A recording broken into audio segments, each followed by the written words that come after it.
Do you feel that the police would have done anything more to have helped you? I could have found my daughter. Scripts like this don't come along often. We want you to head of a covert Home Office inquiry. Why me? The way that they were written was amazing and quite original. I've got serious information concerning the West Yorkshire Police Force. If it wasn't you, Michael, who was it? The scripts were great, cast was amazing. You're going to continue our late friend's crusade against local corruption, Mr. Dunford? The characters were very well defined, something that, you know, I've not seen for a while. That's kind of quality. You know, I'm a huge fan of film noir anyway, and I just thought it reminded me of that, but so interesting that it has such an idiosyncratic setting as that part of Britain in the 70s. To us all, and to the north.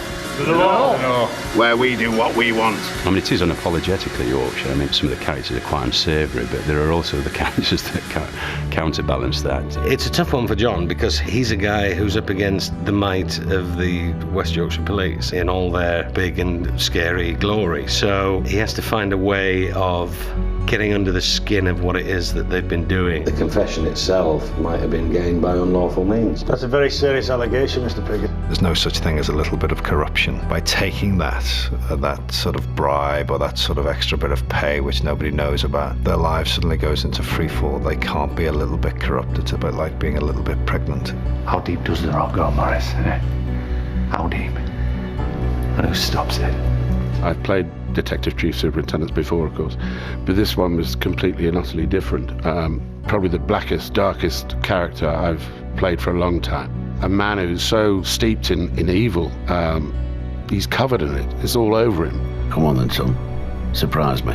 I don't think I would have wanted to do the film if it was just one of those ordinary thrillers. What's really different is it's 3 films for TV that have a narrative that go through all 3 of them. It was a peculiar and unique project to be involved in because you were very aware, even though you were in your own little 1974 bubble, you were very aware that there were 2 other films going on. To actually be able to pull together 3 pieces of work like that is quite an achievement.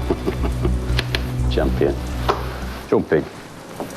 I would like to think that this particular project really does examine hypocrisy, corruption, power, who's in charge. In 2 weeks, I'd sort of ticked off, you know, a wish list of actors I'd like to work with, you know. I just don't know whether I'd ever get this opportunity again, you know. Thank you. For what? Asking for me. No competition. Everybody brought their best game to the table. They felt that they were shooting something very special and important. You only get that feeling on a few films, like this is good and we're going to give everything we've got and we're not going to moan about anything and we're just going to get on with it. You'll play a part, son. We'll all get what we want. Any of this gets out and I'm finished. Devil triumphs when good men do now. Red Riding. The trilogy starts Thursday the 5th of March on 4.